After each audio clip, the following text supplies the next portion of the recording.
I love that I read, I think on your IG page, that someone described you as kind of like Mr. Rogers for Black millennial creatives in New York. I'm like, Yeah, that I is love that. I was like, wow, that's such a compliment. Yeah, definitely love that. um, From a Nash Academy participant. That was cool.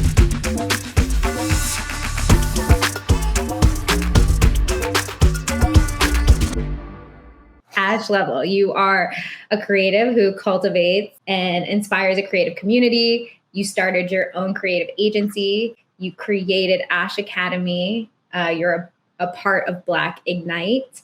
And you will be attending Rare Leadership with Google this fall. And you're also currently studying at Art Center College of Design.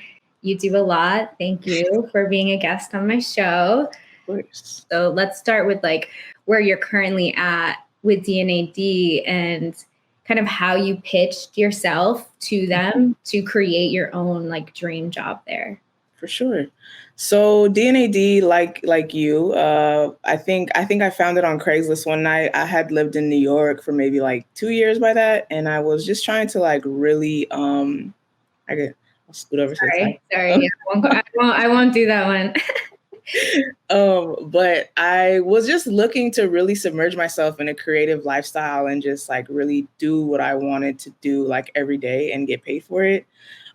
So I came across Shift, applied, got in. It was a great experience. It was like beyond my expectations. It was just so like, I know, so I'm not going to go into the depth of us loving Shift, or I can. Yeah. Okay. But from there in Shift, I think that was 2019. So it was before, the world fell to shambles, well, publicly. So things were a lot different still. We noticed, my cohort, we really noticed, since we would go into these agencies every Tuesday and Thursday, we were at a different agency. So we saw a lot of the people that worked there. We saw the work that they were creating. We saw like who was in charge and calling the shots. And we were just like, where are we? Like, there is nobody that resembles us here. There is nobody that, like speaks like us. Like, we're not even in these buildings, in these rooms. And if we are, it's like way in the back, but yet when you look at the creative of these agencies, like, we're on the front cover of the magazines, the billboards, the articles, like, all the things. And it was just like a really big disconnect. So I appreciate Shift so much because I feel like they were really doing the work prior to it becoming a trend and becoming like the diversity and inclusion stuff and just this whole wave of everything, post COVID and post George Floyd. They really saw the issue before it was cool, and that's really why I support and always, push for DNAD, because they're in the right place. So that got me into when I saw and noticed that we weren't really in these spaces, but yet our cohort was very much diverse, even though I'm like so tired of hearing the word diverse. But I approached DNAD the following year after I completed the program. It was also pretty challenging for me at that time to find a full-time position. I think because it was still 2019 and because there was still all those, stipulations and stereotypes and all of those things that still kind of worked against us, which is crazy because I'll talk about that later. But I approached DNAD and was like, I had an incredible time in your program. I think that these are some things that you guys are lacking, and I would love to like bring this to the table and help with the next cohort. I just like wrote this long email, and Hillary wrote back. I'm not like everyone knows Hillary, but Hillary's great. She works at DNAD. She's my first person that I met through Shift. But she agreed, and she was like so happy to bring me on board. And it was like an immediate thing kind of. So I was really excited. And one thing about that is like, it's amazing and incredible to like speak for yourself and then be heard and then get into a position that you want to get into and then really be heard in that position to be like, this is what I want to do. This is what I want to change. These are my ideas. And then to be supported in that. Like, that is not something that I've ever felt anywhere else. But I think the more that we kind of fight for ourselves and like just really learn how to like advocate for ourselves, those jobs open, and those opportunities open. So, yeah. Was it from being like in advertising and seeing all the like the pitching that you were like, I can pitch myself? You know, Yeah. I'm curious where that like kind of, I mean, that's pretty huge to be like, no, they need me. And yeah. I really felt what they were trying to do. Like, I understood what they were trying to do. And I think that they just didn't have, so they're based in London. So having a community in the States, they didn't really have one quite yet. So I was just like, I could help them be on the ground in New York, and I can help them just, build more community and do all these things. And also, like, if you want to lead a cohort of, diverse participants, you need a leader that's also, speaking the same, like living the same life experience as them. So it was just like, if you guys really say that you want to be this shift in the advertising industry, or you want to be this shift in, the work that's seen in the world, are you really ready to step up and make that shift yourself? Like, are you really able to commit and put someone like me in a place of power to like call those shots? And a lot of people talk this shit and they don't do it. They'd be like, that's a great idea, we'll get back to you, or whatever they say. But Shift was really like, yeah, like, let's do it. And since then, it's only been progressing. Like, it's only kind of gotten better. So yeah, I think I definitely learned it in the program, but I think it's also being in alignment with who you work with, and like, do they really say, what do they really do that, what they say? Yeah. And it's like, not to downplay your own personal like shift where you're like, I want something different, and I want to lead in this space.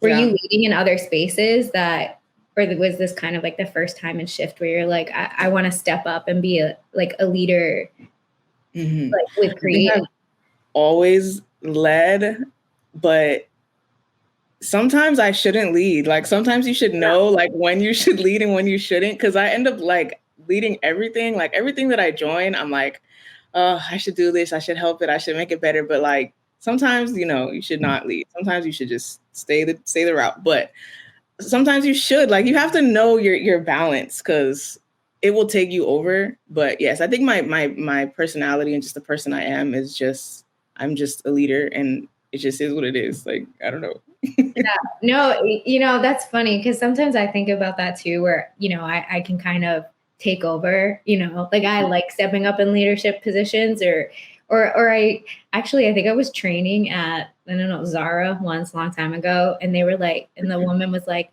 leadership isn't given, it's taken. And I was like, oh, okay. It was like Zara. I worked there for like 3 days, and I was like always kind of like stuck with that. Yeah. Like, yeah, people don't usually like appoint leaders, So that's, yeah. And if you wait to be appointed, it's probably not the right place. Like, I don't know. I just feel like some places that'll be like, oh, you have to be nominated for that, or you have to do this, that, and the third. And there's all of these rules. I don't know. That just always rubs me the wrong way. Yeah. I mean, it's kind of crazy, because I know you were a leader in my shift program or year, and it was so seamless. I'm like, oh, she must have been doing this for years. And you're like, oh no, I just started I just started with you guys. And so just kudos to your natural ability and to your amazing leadership. And so, what else are you, from D&AD Shift, you worked a little bit in advertising, you're working with D&AD, you started your own agency because you also saw a need of, an agency. You can talk a little bit. I want to hear about that, and, the projects with that and how that started. And I mean, that seems like such a massive, massive thing to start. Like, oh, I'm going to start my own creative agency. Yeah. So that came about really with the same cohort in Shift. Like, I started it with some shifters, and we were actually partying one night. And I'm always like on a soapbox, like, you guys, we have to change the world. We need to be seen more. Like, I'm tired of this. I'm always on that page. And sometimes people are like, yo, chill, like, but we were actually at the mill, and Troy worked there.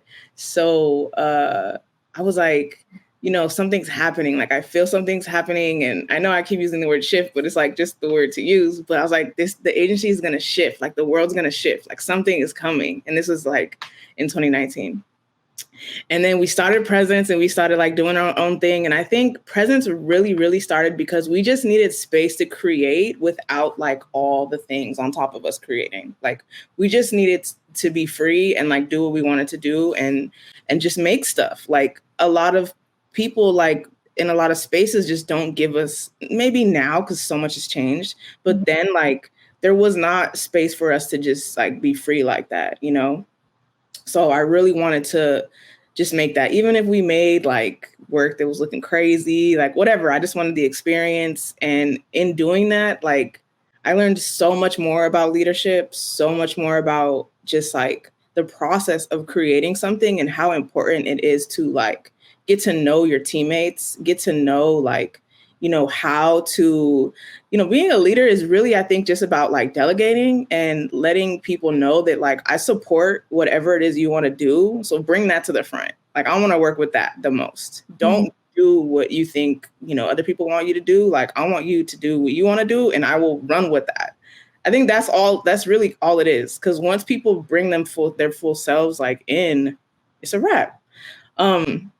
So all of that, like we got together and we started to like get a pretty cool like rhythm with each other. And then I guess I just started to pull on my network and my connections at that point. DNAD was also like a big piece of that. They signed with Google during the time. And, you know, I just pitched to them like, hey, it's a bunch of shifters. We want to get some gigs in. Can we do a few videos for y'all? And then wrapping them in, it gave us our first clients being, you know, Adidas, Google, Spotify. And it's just about rewording stuff, switching stuff up. You know, you have the support of the people. So it's not like anything's going to happen. Can you give me an example? And this is like your agency Presence of Color getting Google and Adidas as clients at first. Yeah. I mean, that's huge. So we got the clients because of DNAD and working through DNAD, that Adidas and Spotify, they work with DNAD, right? Right. So because DNAD hired us to make the marketing like campaigns for the first year of the Shift program, I think we worked on one. It automatically put, you know, Spotify and Adidas in our portfolio. Like it's just about it just happened, but it's just like you just lean on your networks and you kind of already use what you have. Like, yes, they're huge names, but some stuff is just right there if you're not afraid to just like turn it around. Like, you know, I didn't hit Spotify up and pitch them and did all this stuff that like, you know, I know you do have to do sometimes, but I was working directly with the creative directors at Spotify and I was doing all of the things. So it's like, yeah, I worked with Spotify and yeah, that's going to go in my book as I worked with Spotify. You know, no one's going to know the difference. So immediately it just gave us big names. And from there, it was like easier to get bigger clients just by leveraging that original community. Yeah.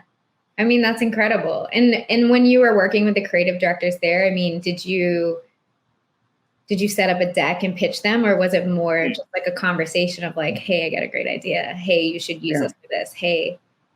So for me, luckily, I think that a lot of my character builds that part in for me so far. Like they already know that I want to talk about culture. They already know I want to talk about creatives. They kind of like trust me. They're like, do whatever we want because we know what you're about, you know, in this space.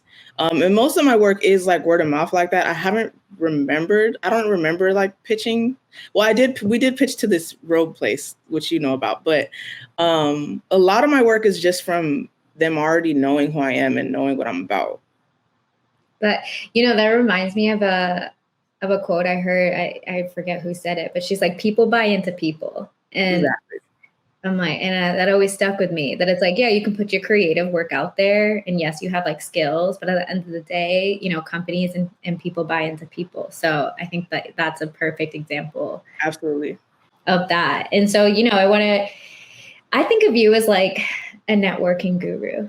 I do. I mean, you're just so good at it. And I want to kind of hear your advice, or, you know, to creatives who are kind of too afraid to put themselves out there or put their work out there, or just being like, it's not ready, I'm not good enough. Like, what would your be advice to creatives who are feeling stuck? And I think the biggest thing is complimenting other people. Always say thank you. If a speaker comes and you vibe with them and you like what they said, slide in those DMs and say, thank you for spending your time with us. I really loved your work. It inspired me. That doesn't take you to sell yourself. It takes nothing about you having to show your artwork or talk about the person you are or do anything like that. But it immediately builds so much about your character because you took the time out of your day to tell someone thank you for their time. That is like a game changer because you can hit them up 6 months down the line, even if they don't reply to your thank you.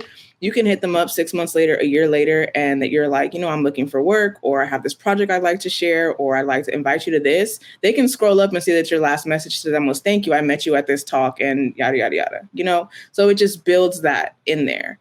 I think sometimes a lot of people don't even like do that part. And I don't think people understand the importance of just sending that like thank you message or complimenting something they were wearing someday. Like, oh, that's a dope designer. I also like them. Or just making that first move. And it doesn't have to be extreme. Like it can be so simple. So that is great advice and pretty simple, Yeah. I'm thinking about, okay, maybe you don't say thank you and hey, can you check out this work? Or you're saying, keep those two messages separate. Maybe start out with thank you. Maybe in a couple of weeks, send your book. Yeah, it's just like dating. Like, I think we talked about this too. Like, you got to say what's up, see if they feeling it. Like, you can't just be like, yo, you trying to be together? Like, no. That's so cool. Just test the waters and, you have nothing to lose in saying thank you ever. That's so true. So, okay, well, I was going to say, what's your biggest tip? But that sounds like that is the biggest tip. Do you have any other kind of tips when it comes to networking, or what's the best way? I mean, I was surprised you said slide through the DMs. Like I was thinking like LinkedIn or email or in person. Is there, I mean, I guess it doesn't really matter anymore. What's the best avenue for you? Mm-hmm. I think it's personal. Like it's everyone has a personal brand. For me, I've leveraged Instagram a lot. Like today, like literally this morning, I reached out to someone who had already seen my work, but she happens to work at Netflix. And I'm like, yo, I need you on board for D&AD. How do I make this work? Through an Instagram DM. And she was like, I would love to, but it's not Instagram is not for everybody. So if your route is more LinkedIn, and I'm not even like throwing shade to Facebook, like hella people are still on Facebook. If that's your thing, like find your route. Even business cards. I know some people do that, some people don't. I remember an old shifter, Kobe, he like draws all his business cards out and he still hands them out in person at events. Like you just have to figure out what works for you. There's so many avenues now, which is so amazing because before it was solely business cards. Like it was solely networking. But now it's like there's so many things, there's no reason to not find your lane and what works for you. I think that's a really good, I mean, it's great advice. So many things you're saying when you think about yourself, think of yourself as the brand. And I think sometimes when it comes to a professional setting, I think creatives get a bit of a leniency of what is professional. You don't have to be so cookie cutter and like, hello, thank you, sir. Like Matt, like you're saying, hey, what's up? Like go up as yourself. Yeah. And people probably respond better to that. You're like, oh, you sound like a human. Yeah. I'm getting your vibe already. Yeah. Like their post. Don't be fake though. Like if you don't like their vibe or you don't align with their brand, then they're probably not someone that you should work with. So what if they work at some of the biggest like places? Like find people that are in alignment with what you want, with who you are, with what you want to do, or else you're just going to end up hating your job or your whatever it is you pursue. And, I think you can touch a little bit of that too. If like, oh, you find yourself in a place where you're like, damn, this isn't where I want to be. This isn't in alignment. And then how do you make that pivot, or how is there a time you have to put into a place? Mm-hmm. Or is it like you leave when you're like, no, this isn't for me? Yeah. And leave. What are your thoughts? This is like also super personal to the person. I've had terrible jobs that I've absolutely hated. And I knew that the job was bad during the interview. Like I knew this was not where I should be at. Like it just, but sometimes you have to just take that leap and take that job. Like for that story, like COVID was about to come and I was like, yo, I don't know what's about to come, but I need to get some money for this because I don't, like, the world is ending. Like, I just want to be secure. Yeah. But that job ended up being like terrible. And then I'm also not the person, like, I'm not good at leaving a consistent check. Like, I get stuck there just like everybody else does. And the only reason, honestly, I left that place was because of COVID. So it takes a lot to like build yourself up and either, get another job or really tap in and be like, I'm done with this. Like, it's not fueling myself. So I don't really have the answer for that one because I'm not good at that myself. But no, that was great. That I think, even recognizing, I thought that's interesting, like red flags in an interview, like stuff came up and then you're like, oh, but let me try the job out. And then it turns out, no, it's exactly the way I first had that feeling of like, everything, you'll learn something everywhere. Whether it's a terrible job or a great job, you're going to learn something. So there's always the lesson to take from it. But yeah, I think as everything changes and like it seems like there's a lot changing in the industry right now, even with like just work environments, and hopefully people start to feel that they can really be themselves at work. And it's still a lot of work to do for sure, because I hear stories on stories on stories about how people don't feel that they can show up authentically to their workplace, which is really sad, especially in 2022 that we're still like trying to figure that out. Mm-hmm. But I think just tapping into what is it that you want, because now there are a lot of different choices and there are a lot of different places. There's a lot of different leaders that are being highlighted and recognized. And you can be like, this person is more in alignment. Like, let me just see what's up with them. Like, I saw an article about them. I could just say, hey, I read this article about you. You seem like a really great leader. Like, what are some of your tips? Or how do I deal with bad leadership? Like, what would you, say? So there's always a route, and talking to people, for me, just hearing other people's experience, other people's advice has been really beneficial. Just to know you're not alone, Mm-hmm. And in that you're planning, I mean, you are networking. I mean, networking is such an annoying word. All these words got to go. We need new words. I know, because it's just like, really, networking is connecting. Like connect with the people who you're aligned with and just like start reaching out and sending messages and being like, hey, I really liked, I read an article. This was great. And leave it at that. And that's it. And then maybe you come back to that person. But it's like, yeah, I think we need to start saying like, how do we connect to the people we really enjoy, For sure. And, I also want to talk about like mentorship too. I think, I'm curious, do you have a mentor now, or did you ever have a mentor, and kind of how do you even find a mentor? I think if we find somebody or see somebody that's inspiring us, maybe at work or out in the world, it seems so daunting to be like, hey, can you be my mentor? Yeah. It's like, how do you navigate that in your own experience with mentorship? I think mentorship is also a really big reason why I started with D&AD, because I didn't have mentorship and I felt like so like lost and alone. Like, what do I do? And especially like a mentor that would understand like my route, like how I came about, like not without a college degree, without, specific advertising experience, like, all of those things. Mentorship is very interesting. So I would say that, so I do mentor all the time. Always available. I think mentorship is very interesting because to me, it's just having a conversation. It's just checking in, like, what's up? Where are you at? How are you feeling? How's work? How's all the things? These are the opportunities and things that I have going on that I can help you with. And if I don't have something that I can help you with, like, what are you looking for? I think, getting clear on like your ask is super, super important. That's a little tangent, but what do you mean by that? Can I? Yeah.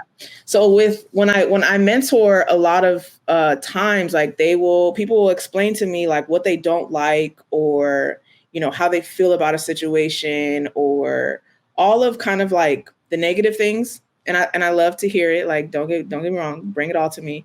But I just, at the end of that, it's like, okay, so if this isn't working for you, like, what do you want? Like, what do you see? What do you want? What are you asking for? Because I can get you a mentor that does X, Y, Z, or I can just get you a mentor. I can get you another job or another position that is another job or another position, or I can get you exactly what you want. But you have to tell me and know what it is that you want, you know? So, which is also really hard for a lot of people sometimes too, creatives, right? Yeah. Not people that have been through Shift, hopefully. Hopefully we got you in the alignment with that. That's true. Yeah. But yeah, it is really hard. It's hard, but you have to just keep working on it, or you're just gonna keep getting things that you don't love. And I am a firm believer that you can like do what you love in this life, like for real. So yeah. Love that. That's a gem. I mean, do you have I don't know, maybe some tips or guidelines to help someone who's like, I like to be a creative, you know, I have different skills, but I don't exactly know where to go. Like, maybe do you have just that first step of someone who's like, I don't know what to do. And maybe Shift program isn't available for them, because if it is, go to it. But if it isn't, you know, I don't know, what's a step one? What's to help somebody who's feeling a little lost, but know they're creative, you know? Yeah. I mean, everyone's creative. For sure. Everyone is creative. I love that. So in finding out, like, if you don't know what your ask is, to find out what your ask is to really like, okay, like, what kind of style of art do I like? What do I like to do? Do I like to do film? Do I like to draw? Do I like to talk to people? Do I like to build relationships? Like, what is it that you like? Like, make just a list of things like that you like to do. And then from there, it's like, cool. Well, I've figured out that I like to draw, and I like, I don't know, I like commercials. Illustrator, perfect. It just so happens you're on the call here. Like, there's just so many things that it could turn into. So what I would do is probably like, I would probably go on IG and follow like the Illustrator hashtag, and like just see different people from like around the world that are illustrating, like maybe for personal or, you know, big projects. Hit up a couple people and just start having conversations. How did you get into it? Like, what are some tips for you? Like, tips like, you know, I'm fresh. I'm not sure what I want to do yet, but I love, you know, what you're doing. Also, I would go on YouTube and search up like, you know, maybe like talks given by illustrators, and DNAD is also another great resource, but there's a bunch of different resources. Just kind of dig in and study yourself, like really. That would probably be the biggest thing. Study yourself first to kind of develop that ask. And, you know, your first ask is like, what do I want to do? Like, okay, cool. I figured that out. Second ask is like, okay, what do I want to do with what I want to do? You know? So it's just, your ask gets deeper and deeper. And then throughout your career and just your life, you get stronger in asking for what it is you want. So true. So well said too. And, you know, I want to move. I don't want to say shift, but I'm going to say it in a little shift. Yeah, because I really want to hear about Rare Leadership Academy with Google. I don't know much about it, but it sounds incredibly awesome, and that you're attending in this fall. So I want to hear all about it. Yeah. So I honestly I only know what I've read online. It's kind of mysterious, which is interesting because Shift was also kind of mysterious when I started. But I know that we're going to be working with, you know, different leaders from around the world that are really focusing on what leadership is and how to develop being a leader in these corporate, non-corporate spaces, and just hearing different people's experiences and doing different exercises and activities. I really, it's kind of a mystery to me, really. But how did you find it? What was the application process like? So I found it through, you know, Google being part of DNAD now, and I just started to research it. I think they spoke at one of our sessions, one of your sessions, yeah. And they were just, so there's a branch of Google now called Google Rare, where they're trying to focus on people that have like a non-traditional way of getting into all sorts of things and careers and things. And they also have like other schools and stuff. So I just looked at the things that they were offering, and I was like, Google Rare Leadership, that sounds cool. Like, let me see what's up. So it was just literally like a Google form. You apply to it. I know a lot of people applied, but you know, my whole thing on networking is I hit everybody up that I know at Google, and I hit everybody up that I know that knows someone at Google, and was like, hey, I applied to this program. If you have any plugs, like put in a good word for me. You know, I don't know if that worked or didn't work, but I'm in. So I'm sure it helped. And that's so smart too, you know, where it's like hitting submit button, that's, you know, step one. Then there's so many other things you can do to help yourself out, like emailing and reaching out to every single person who like works in it. Get on LinkedIn, who works there, send a message. Exactly. Yeah, I was gonna say, like, you don't technically have to know anyone that works there. You can just go on LinkedIn and it will show you who works there. And people would like, if I saw a message from a person that I don't know and was like, hey, I don't know you, but I applied for this program and I think you might be able to help me, I would absolutely help them. Like, I would be like, oh, this person is reaching out, coming out of their comfort zone, is interested in an opportunity. Like, why not? Like, you know, so you don't have to know anybody. You just have to do a little bit of research and send a few messages, really. And that's such a nicer perspective to think about, you know, than sometimes people are like, oh, I'm sending this message to this person. They don't want to hear from me, you know, but it's so nice that you're like, oh, wow, look at them getting out of their comfort zone and really reaching out and wanting another opportunity. Yeah. There's so many different ways. Sometimes, though, they don't want to hear from you because we don't know how to write a message and we ramble and we're like all over the place. Like, I think being direct is so important, like maybe a sentence or two. Like, we don't want to go on and about our life story or like any of that. People are very busy. But I think that they do want to hear from us if we're just clear and like, hey, what's up? How's it going? Can you help me out? You know? Yeah. Cap it at that. It's like two to three sentence max. Three sentences, you're pushing it. Like, maybe a little emoji in there, but I'm not reading a paragraph. Very rarely am I reading a paragraph from anybody. That's so true. I mean, everyone can feel that way. I mean, think about Instagram. You see like a long caption, you're like, you got me for the first two sentences, and then I'm scrolling past. It's just like human nature, not even personal. For sure. You know, we're all busy. And well, congratulations for getting in. That's very I can't wait to tell you more about it once I'm in. Yeah, we'll do, you know, I said with Germany too, I'm like, I'll always have people. I feel like season 2, 3, we're going to keep doing this. We'll have people back on. And I feel like it'd be nice to connect and hear how that was going. And, you know, I think we can just chat a little bit about your experience at Art Center College of Design too. I think I relate to you in the sense of like, I started college the first time I went, I was 25. So just like being in a, you know, different age, different setting, and you're going now, like how's your experience been? Yeah, it's really, it's so amazing to go at this time in my life. It's very different because I see things so differently. Like, I'm really there to just learn and again, study myself and continue to expand my horizons. I think that it's such a great opportunity, not only for myself, but everything that I learn and do, I always bring it to community because I know there's a lot of people that don't have these resources and access. So that's kind of my biggest thing. There were times where I questioned going to Art Center because I was like, this is going to be really challenging for me. Like, this is going to be a new space, like just a lot of new stuff that I'm not sure that I care to engage with.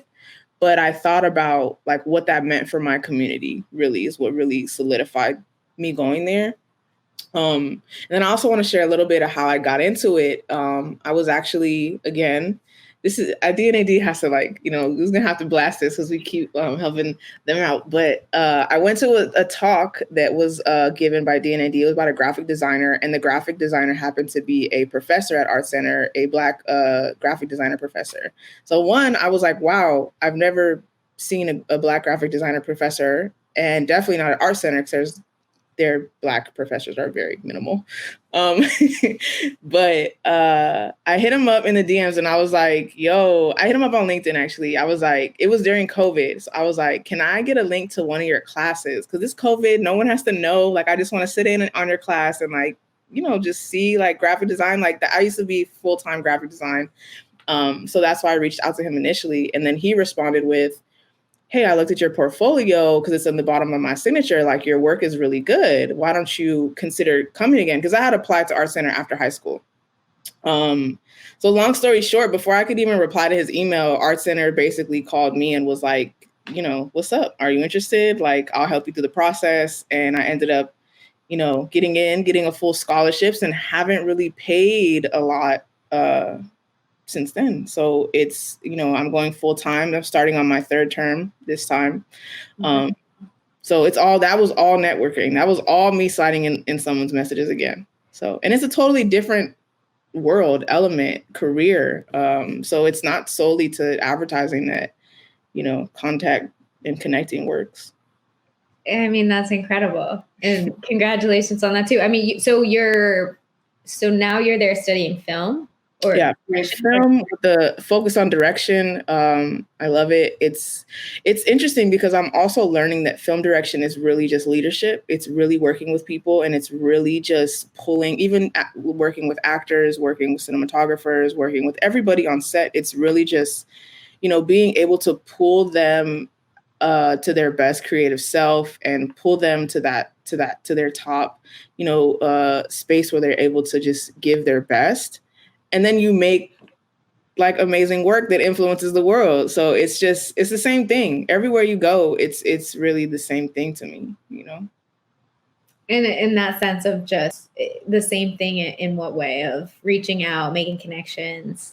Yeah, reaching out, making connections, making sure that your community around you that you're working with on a daily basis, even maybe not on a daily basis, feels comfortable enough to be themselves and you know, put their best foot forward every day. Like, that's when you're going to make the best stuff. You're going to have the best team. You're going to have the good days at work where it's not crazy and people hate each other. Like, is just really allowing that space of comfortability, and like, I want you to be free here, and I want you to create what you want to create here, and I want to support you in creating that. So let's do that all the time. Yes. And so I'll ask maybe like a couple final questions too, of like, what, you know, you can tell me like why creating community is so important to you. So the one of the first things was, again, going back to like being in these agencies and not seeing me there. And then for a while I was like contacting people, you know, trying to get hired and doing all those things. And I was just like, this doesn't feel right. Like, I'm contacting these people that they just don't have any similar experiences that I do. So at that point, I made like a really big decision. I was like, I want to build like everybody around me. Like, I want to build like the people around me, the creatives around me. And Shift really allowed me to do that and to meet more creatives like myself and just build, like, you know, like Issa says something about like build across. Like, we're always focusing on like getting a hand up or like, you know, doing it up. But she's always talking about build across, because eventually we're going to get up. Like, it's just life. Like, we're going to be there next. And when you get there, you want to have like a solid team of people that you can reach out to. So that's what came more important to me than reaching up, was just like building the people around me. I love it. And I mean, that's like an amazing thing to think about too, building across, you know, it's really smart. And so I'm a big believer of speaking things into existence. So I want to give you a platform to really hear, you know, what can we expect from you down the line? What are your biggest goals and dreams? So I've always been like two things going on. I'm always like really focused on leadership and community in the creative community, but also I want to create my own work. So my own work is definitely going to be in film. Working on that right now. I'm like heavily focusing on just like studying and building my foundation as a filmmaker. So it'll be some time before we really start to like see a lot of production in that space. So right now in that world, I think I'm just evolving on a personal level. In the professional world, I think that I am really, really, really developing on creating like a global community. I think that it's interesting that we're all going to do the same thing, basically, like no matter where in the world we are. And when we hear how our story is so global, it just is like, it opens your eyes in a different way. It's like, yo, like, it's just very interesting. I'm learning in this space too. So I'm not always exactly sure of what's going to happen next, but I'm just going to stay in alignment with my goal of like bringing everyone's best foot forward, making sure that everybody feels confident, like to move on to the next step, and like helping just open those doors and share opportunities, and just really, really build a global creative community, so that when I do get into my films, I want to be able to hit up anybody in the world and be like, yo, what's good? I need you to help me with this. I'm about to bring a whole crew that way, and I need you to tell me the best restaurants, where am I staying, like all the things. So I think I'm just continuing to build across, again, in creative community, so that when I am building and working on my films, it's just endless. It's easy. So is your biggest goal a feature film? Or what's biggest your goal? Your biggest dream? Like your biggest. I think right now I'm really into the short films. Of course, a feature film. I don't know. Feature films, short films, commercials, all films, directing. Just yeah. I don't know if I don't want to have like one thing. So I'm like, well, if I never get that feature film, like it's an element. It's a bunch of things. It'll unfold. It will, yeah. Yeah. I like that too. Maybe there isn't like this one pinpoint goal like any, but well, thank you. And also, I mean, thank you for your time. And I really appreciate you. And I mean, I love this talk with you and chat about networking, connecting. I mean, we're scratching out networking, talking about connection, building a community, and being your authentic self. Yes, of course. And thank you for doing this. This is a huge way to do that. I think also spaces like this are so important because we can connect all day, but we also need to know like what it is each other are doing, so that when an opportunity comes up, you'll be like, oh, this person does that. Let me plug them. And I think that we do need more spaces where we elevate each other and just expose each other's talents. So this is taking, connecting to another level. So I appreciate it and you. Thank you.